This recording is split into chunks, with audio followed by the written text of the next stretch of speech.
Welcome to Introduction to Sociology with Monica Casella. This is the first part of our race and ethnicity series. Throughout these videos, you're going to see a YouTube icon on the right top corner that will have a link to the videos that I'm talking about. I'll also leave them in the description, so you don't have to click on them now. You can always come back after you've watched this video to watch those videos.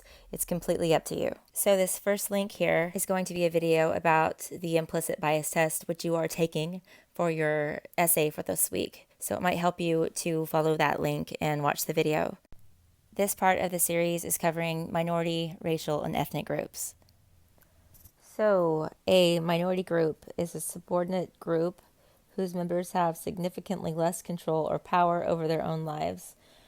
Properties of minority groups include unequal treatment, distinguishing cultural characteristics, involuntary membership, solidarity, and intergroup marriage.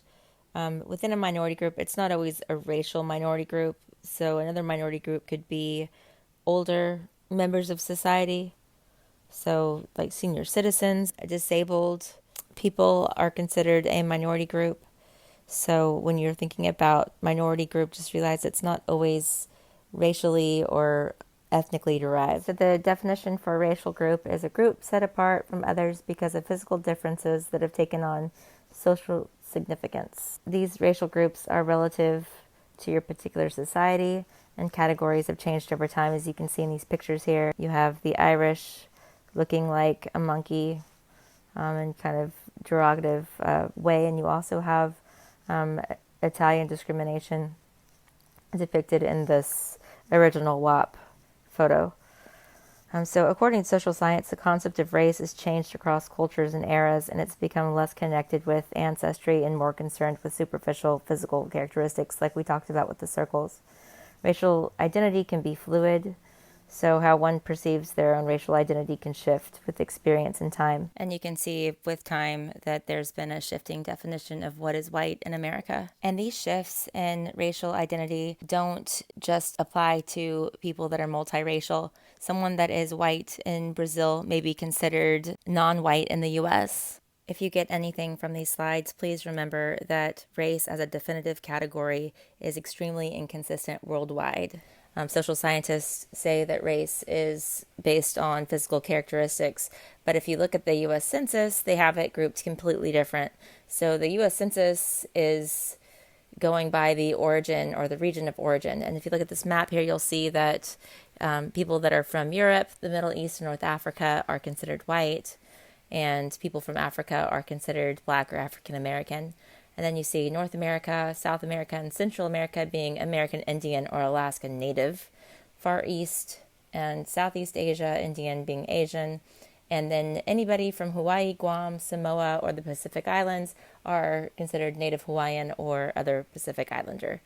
So according to the U.S. Census, that would mean that Charlize Theron is from South Africa, and that makes her Black, and that Osama bin Laden from the Middle East is now considered white. Does that mean that Al-Qaeda is a white militant group? No! That was a bad joke, but even the U.S. Census can't give us a clear view of what race is. So in contrast with race, ethnicity refers to cultural factors such as nationality, culture, language, beliefs.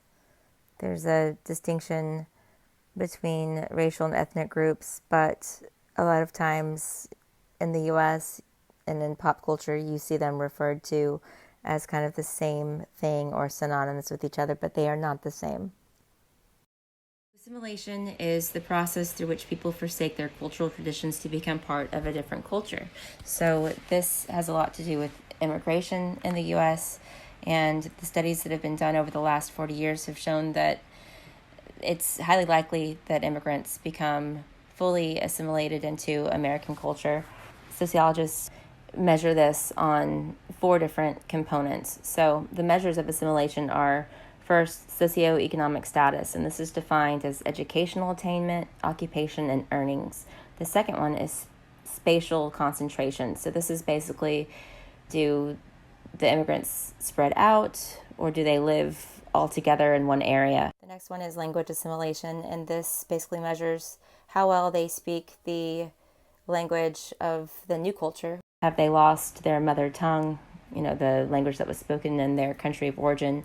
And then fourth is the intermarriage. So who do they marry? Do they marry other immigrants? Do they get married at all? Or do they end up marrying Americans? These are just some of the ways that sociologists can measure the degree of assimilation within American culture. You also have a link to a video by the cat call who questions, can you be a real Latino if you can't speak Spanish? At some point, do you lose that culture? And she kind of dives into that. So in contrast to assimilation, you have pluralism, and this is based on mutual respect among various groups in a society for one another's culture. This is supposed to be more of an ideal than a reality in America. So assimilation could involve this so-called additive called acculturation.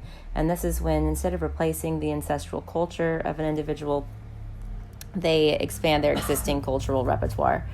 In a pluralist culture, groups not only coexist side by side, but they also consider qualities of other groups as traits worth having in the dominant culture. So they often say that instead of a melting pot, that America is actually more of a mosaic or like a salad. So this is here to show you that people can share an ethnicity and not share the same race. So both of these ladies are Latinas. Rosario Dawson is Puerto Rican and Cuban, and Cameron Diaz is Cuban, but Rosario Dawson is considered black and Cameron Diaz is considered white. So I hope that example will help you with the differences between race and ethnicity, and also make sure that you know what a minority group is.